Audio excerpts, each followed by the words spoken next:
Okay, welcome. Today I'm going to talk about, this is our section 13.1, it's trig ratios. But first, I'm going to have to get us used to Pythagorean Theorem. Now, what I've done is I've drawn a triangle. Now notice something about this triangle. It's a right triangle. Pythagorean Theorem always deals with right triangles. There's no exception. So the purpose of the Pythagorean Theorem is to find out the sides or a missing side of the triangle. So I'm going to have to give you, for the Pythagorean Theorem, I'm going to have to give you two of the sides and you figure out the third or the missing side. So what I need to do first is to get us accustomed to this triangle. Now, let's take a look at the right angle. That is always going to be in terms of angle C. Right here, if you can see my pointer. Now, opposite of C, angle C, is side C. Opposite means just straight across. Now, if I look at angle A, straight across from angle A, opposite is side A, right here. And opposite of angle B is side B. Now, my angle A and my angle B can be reversed. I just have got it in this order. So A can be on top, B can be on the bottom. Now, as far as our Pythagorean theorem is concerned, it is A squared plus B squared equals C squared.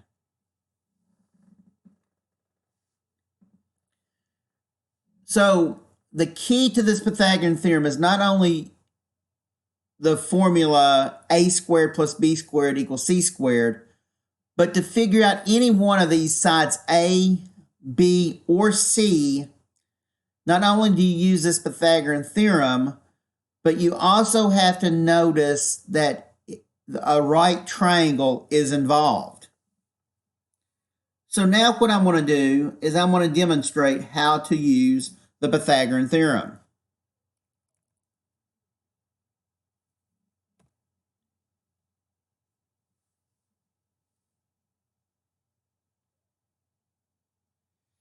Okay, let's look at number one. I'm giving you a right triangle, which that fits our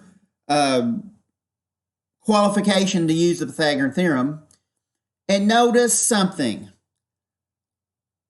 I'm trying to find C. Now C, if you look at little c or side C, it is opposite of angle C. That means technically opposite of big A right here is little a, which is 3. And right here, opposite of big B is little b, which is 4. Now what I'm going to do is I'm going to translate this into our equation. So A squared, that means it's 3 squared plus B, which is 4. And I have this C squared. Now, a common mistake that I see is 3 squared is 6, 4 squared is 8. That's not how that works. 3 squared is the same as 3 times 3, which is 9. 4 squared is the same as 4 times 4, which is 16. That equals C squared. Now just add up your numbers. 9 plus 16 is 25. But now this does not mean C is 25. That means what times itself, or what squared is 25. That is where you take 25 is a perfect square, so you take the square root of 25, and that gets me my C. Now,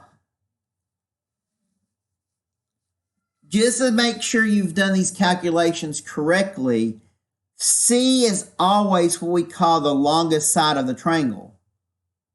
And it's because C is 90 degrees. That's going to be the largest angle of this triangle. So C will always be the largest number. So if for some reason you got C to be maybe 2 or 3.3, something smaller than 3 and 4, you know that you've done some kind of calculation wrong.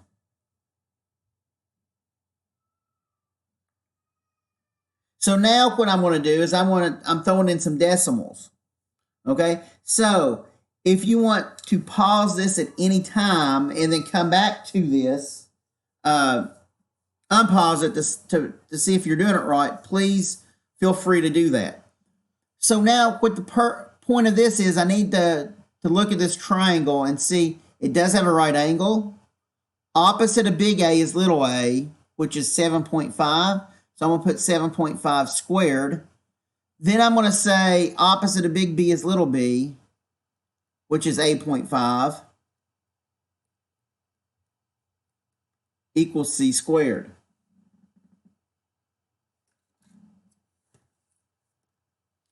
Next, what I'm going to do is I'm going to go ahead and do 7.5 squared, which is 36.25, and 8.5 squared, which is 72.25. If I combine these,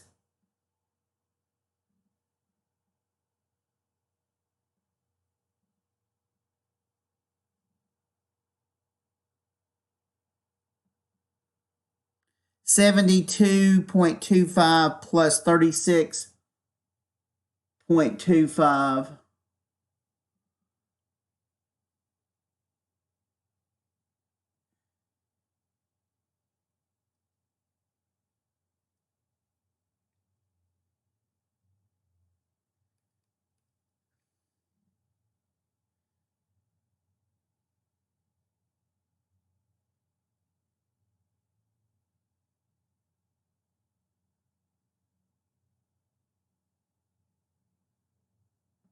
that should not be a 36, that should be a 56.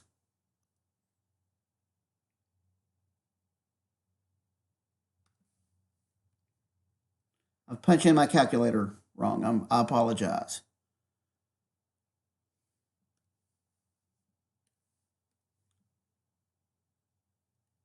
$56.25 plus 72.25,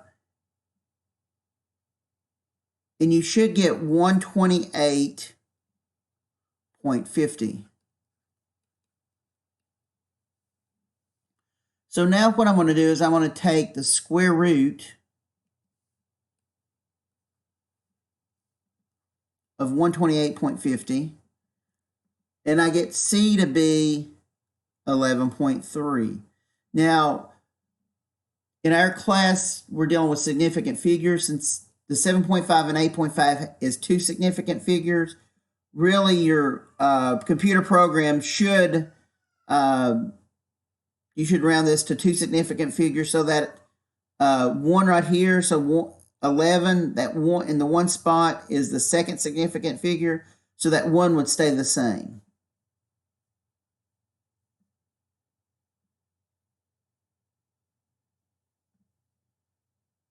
My next example is a little bit different. Now, I want you all to take a moment to see what is wrong with this. Well, one thing is, notice it is a right triangle, and that's perfect. So what we need to do is we need to figure out what our letters are. So let's look at 6. 6 is opposite of A. So I'm going to say little a is 6. B is what we're trying to find because that's opposite of big B, or my angle B. And 10 is opposite of C, which is little c. So now I'm going to put these in. 6 squared plus B squared equals 10 squared. Then I'm going to go ahead and say 6 squared is 36 plus B squared equals 100, because that's 10 squared.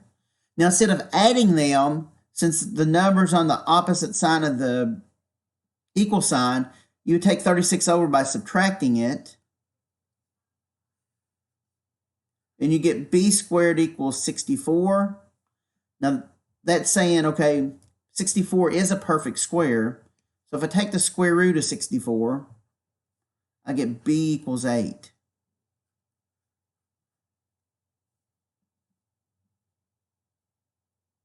In my last example, I've got some decimals.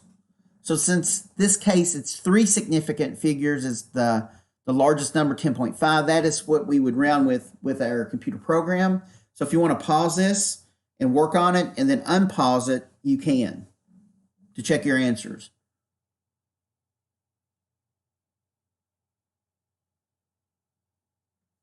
Now, the key to this is going to be opposite of C is little c, which is 10.5. Opposite of big A is little a, which is 5.5. And all I'm going to do now is put in for A 5.5 squared. B is what we're trying to find again, equals 10.5 squared.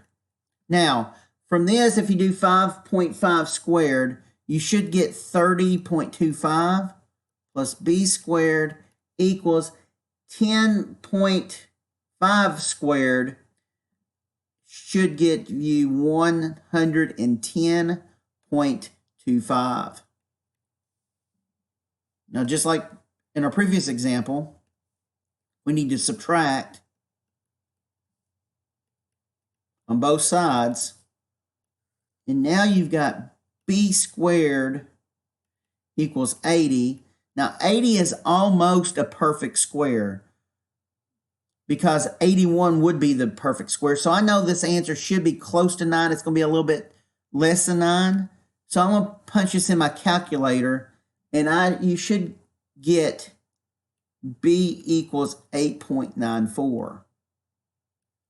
Okay, so now in conclusion with using Pythagorean theorem, you first have to use A squared plus B squared equals C squared. You have to have a 90-degree angle. Now, one side note is if you're trying to find out what this C is, you square both sides, add them together, and take the square root. If you're trying to figure out A or B, what you want to do is you want to square, subtract the A or B that you know the number from your C squared, then take the square root. So I hope this is helpful. Be looking out for my next video that's going to go into detail with trig ratios. Thank you very much.